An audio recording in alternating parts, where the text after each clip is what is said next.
ఎంత పెద్ద పెద్ద విద్యావంతులైనా, ఎంత నిష్ణాతులైనా ఏది ఈశ్వర శాసనమైన తరువాత తప్పించుకోలేమో దానికి ఆపద అని పేరు. అది ఈశ్వరుడు ఇస్తూ ఉంటాడు కాలమనందు.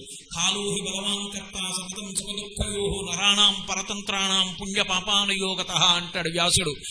గతంలో చేసుకున్నటువంటి పాపపుణ్యములకు పరతంత్రుడై పరమేశ్వరుడు ఇచ్చినటువంటి కాలరూపమునందు సుఖదుఖములను మనుష్యుడు అనుభవించవలసినదే తప్ప తప్పుకోవడానికి మార్గం లేదంటాడు. ఆ ఆపదని తప్పించగలిగిన వాడు ఎవరంటే మళ్ళీ పరమేశ్వరుడు ఒక్కడే. ఎవరి పట్ల ఆయనకి అనుగ్రహం కలిగిందో వాళ్ళని ఉద్ధరించగలిగిన వాడు కూడా మళ్ళీ ఆయనే. శివుడొక్కడే ఎత్తగలడు. ఆయనకు ఆ శక్తి ఉంది. ఆపద వస్తోందని నీకు తెలియదు, ఆపద తప్పిందని కూడా నీకు తెలియదు. అది విచిత్రం. శివానుగ్రహమునందుంటే లక్షణం ఏమిటంటే అంత ప్రమాదం నుంచి తప్పుకున్నామని నీకు తెలియదు అసలు. ఇదే బస్సు కుడి పక్కకి స్టీరింగ్ తిప్పినప్పుడు మళ్ళీ ఎక్కేసింది అనుకోండి, ఏమంటారు? నేను మీతో గొప్ప కోసం కాదు, ఒక మాట చెప్తున్నాను. నేను ఒకసారి భద్రాచలం పెడుతున్నా, గోపాలకృష్ణ గారికి కూడా తెలియదు, హడిలిపోతారని చెప్పలేదు నేను. ముందు 3 రోజులు విశేషమైనటువంటి వానలు పడ్డాయి. భద్రాచలం బయలుదేరి మారేడుమల్లి రోడ్లో వెళ్తున్నప్పుడు ఆ భద్రాచలం దాటి మణుగూరు అని అక్కడ ఉపన్యాసాలు చెప్పాలి. వెళుతున్నప్పుడు చాలా షార్ప్ కర్వ్ ఒకటి ఉంది, ఇలా తిరగాలి. జీపు తిరిగింది. ఆ తిరగడంలో ఏమైందంటే రోడ్డు కిందకి దిగి తిరిగింది. ఆ దిగేటప్పటికి కింద పెద్ద లోయ, కొన్ని 100 అడుగుల లోతునుంది. అక్కడ ఉన్న మట్టి పెళ్ళ 3 రోజుల నుంచి పడినటువంటి వర్షానికి తడిసిపోయి ఉంది. జీపు చక్రాలు ఎక్కేటప్పటికి విరిగిపోయింది. విరిగిపోవడం ఏంటి, కూర్చున్న జీపు దబ్బని చప్పుడు చేస్తూ ఇలా ఉండింది. ఆ క్షణంలో మీరు ఒక్కటి చెప్పండి, నా ఉద్యోగం కానీ, నా భార్య కానీ, నా బిడ్డలు కానీ, నా చదువు కానీ, నాకు బ్యాంకులో ఏమైనా డబ్బు ఉంటే ఆ డబ్బు కానీ, నా ఎల్ఐసి పాలసీ కానీ, ఇవేవైనా నన్ను రక్షించగలవా?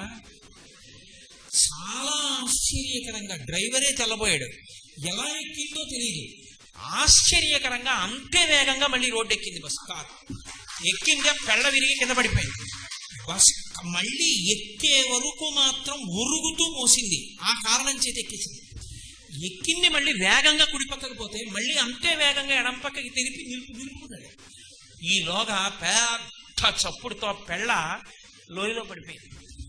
ఒక్క క్షణం అంతే, నిట్టకాలం. దాంతో పాటే మా వ్యాన్ కూడా పడిపోవాలి. పడిపోతే అసలు మా వ్యాన్ అక్కడ పడిపోయిందని, మేము అక్కడ పడిపోయామని కూడా ఎవరికి తెలియదు. నిర్మానుష్యం. పైగా పూర్ణ వానలు. అసలు ఎక్కడ పడిపోదుమో, ఏమైపోదుమో, ఏవి తినేసినో ఎవరికి తెలియదు, ఎప్పటికి తెలియాలి. కానీ ఈశ్వరుడు ఎక్కడో అనుగ్రహించాడు, వీడు బ్రతికుండాలి అని కోరుకున్నాడు. లేదా అందులో ఉన్న వేరొక పుణ్యాత్ముడి వల్ల నేను కూడా బ్రతికాను. మళ్ళీ వ్యాన్ పైకెక్కింది కాబట్టి ఇవాళ మీ దగ్గరికి వచ్చి పూర్ణాహుతి చేసి అవబృధం చేసి మీకు ఉపన్యాసం చెప్తున్నాను. కాబట్టి ఆపద అన్న మాట ఎండించేస్తుంది. ఇక మళ్ళీ మొలకుండదు, ఏమీ ఉండదు. ఇక సర్వాన్ని ఎండిపోయేటట్టు చేసేస్తుంది. అదే శంకరాచార్యుల వారి మాటలకున్న ప్రజ్ఞ. గ్రీష్మచ్చిదాకర్మఠం అన్నారు. అది ఘన విపత్, చాలా భయంకరమైన ఆపద. అంత భయంకరమైన ఆపద వస్తోందని నీకు తెలియదు, ఆ ఆపద తప్పిపోయిందని నీకు తెలియదు. ఒక్కొక్కసారి అంత చమత్కారంగా ఉంటుంది. లేక లేక లేక లేక పుట్టినటువంటి పిల్లాడు ఆడుకుంటున్నాడు. యజమాని ఎక్కడో ఉన్నాడు. బ్రహ్మాండమైనటువంటి త్రాచుపం వచ్చింది. పిల్లాడు ఆడుకుంటుంటే పిల్లాడి పొట్టమించి పాకుతూ వెళ్ళిపోయింది. ఇప్పుడు అక్కడకు త్రాచుపం వచ్చిందని, వాడి పొట్టమించి ఎక్కి వెళ్ళిపోయిందని, నువ్వు ఆ పిల్లాడు దక్కాడని నీకు తెలుసా? నీకు తెలియదు. కానీ ఆ పాము వచ్చి కరవకుండా వాడు ఏడుస్తాడు రా, వాడు నా భక్తుడని చెప్పి మీద నుంచి ఎక్కడమే తప్ప పిల్లాన్ని కరవకుండా శాసించి కాపాడిన వాడు పరమశివుడు. అది నీకు తెలియక్కర్లేదు కూడా. ఆపద ఎలా తెలియదో ఆపద నుంచి గట్టెక్కడం ఒక్కొక్కసారి తెలియదు కూడా. నేను ఇలా ఎక్కానని కూడా తెలియదు. ఇప్పుడు ఆ షిరిడీ బస్సులో నిద్రలో ఉన్న వాళ్ళే పరమేశ్వరానుగ్రహం అంటే నేను వాళ్ళని తక్కువ ఎంత మాత్రం చేయట్లేదు. ఈశ్వరుడు అనుగ్రహించి ఉంటే ఎంత బాగుండేదో అని ఓ ప్రార్థన చేస్తున్నాను అంతే. ఆ బస్సు కొంచెం ఇలా ఎక్కినట్టుంటే వాళ్ళకి తెలిసి ఉండేదా అసలు మేము ఇంత ప్రమాదం నుంచి తప్పామని? తెలియదు. వాళ్ళు అలా నిద్రలోనే ఉండి వెళ్ళిపోతారు. ఆపద వచ్చినట్టు తెలియదు, తెలిస్తే అక్కడ ఏమీ ఉండదు. ఇక ఆపద గట్టెక్కేశావు, శివానుగ్రహం ప్రసరించిందని తెలియదు, గట్టెక్కేస్తావు. ఈశ్వర గ్రీష్మం తర్వాత మేఘం వచ్చి వర్షం కురిపించి గ్రీష్మం మరిచిపోయేటట్టు ఎలా చేస్తుందో మళ్ళీ మొలకలెత్తించి ఆపద వచ్చినప్పుడు గట్టెక్కించగలిగిన వాడివి నువ్వే. అందుకే శంభవేచ, సమస్త సుఖములకు కారకం ఆయనే అయ్యున్నాడు, ఆయనే శివుడు అయ్యున్నాడు, జీవనమయ్యున్నాడు. కాబట్టి కారుణ్యామృతవర్షిణం ఘన విపద్గ్రీష్మచ్చిదాకర్మఠం విద్యాసస్య ఫలోదయాయ. విద్య అంటే విద్ అన్న మాట ధాతువులోంచి వచ్చింది. విద్ అంటే తెలుసుకొనుట. ఏది తెలుసుకొనుట? ఏది నీకు తెలియదో అది తెలుసుకొనుటకు విద్య అని పేరు. నిజమైన విద్యావంతుడెవరు?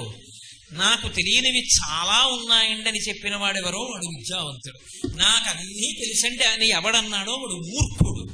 ఎందుకంటే వాడికి తెలియనివి చాలా ఉన్నాయి, వాడు ఇంకా చదువుకుంటే తెలుసుకోవలసినవి ఎన్నో ఉన్నాయి. నాకు ఎన్నో తెలియవండి అన్నవాడు విద్యావంతుడు, నాకు అన్నీ తెలుసండి అన్నవాడు మూర్ఖుడు. విద్యాసస్య, వినయంతో తాను చదువుకున్న చదువుతో నాకేం తెలుసండి అన్నవాడు ఎవరున్నాడో అటువంటి వాడికి ఆ విద్య అనేటటువంటి పంట పండి ఫలాలు వచ్చేట్టుగా చేసేవాడు పరమశివుడే. ఆ విద్య యొక్క ఫలితము మోక్షమే, ఈశ్వర భక్తియే.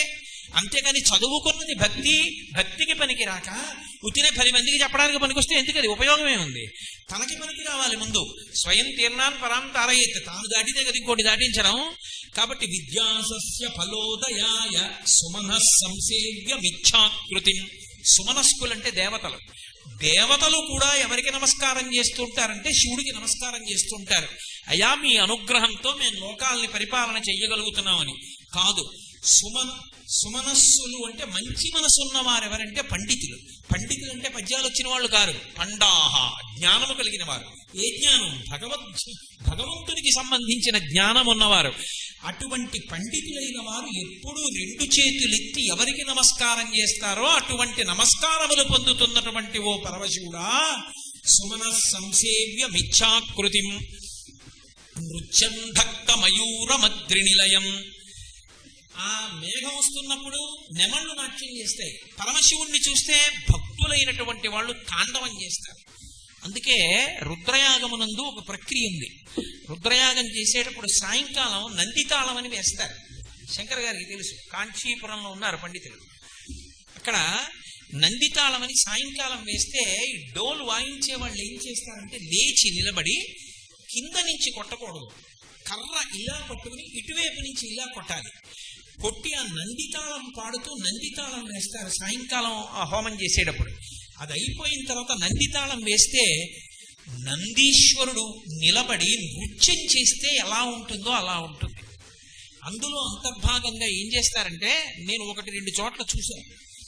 పరమ సంతోషంతో కొంతమంది అయితే కాళ్ళు చేతులు కలిపి తాండవమే చేసేస్తారు. ప్రత్యేకించి శివుడు తాండవ ప్రియుడు, అమ్మవారు లాస్యప్రియ. ఆయనకి చేసే రాజోపచారాల్లో నృత్యం దర్శయామి అని నృత్యం ఆయనకి దర్శనం చేయిస్తారు. ఆయన నటరాజస్వామి. అందుకని ఆయనని చూసేటప్పటికీ భక్తులు సంతోషంతో తాండవం చేసేస్తారు.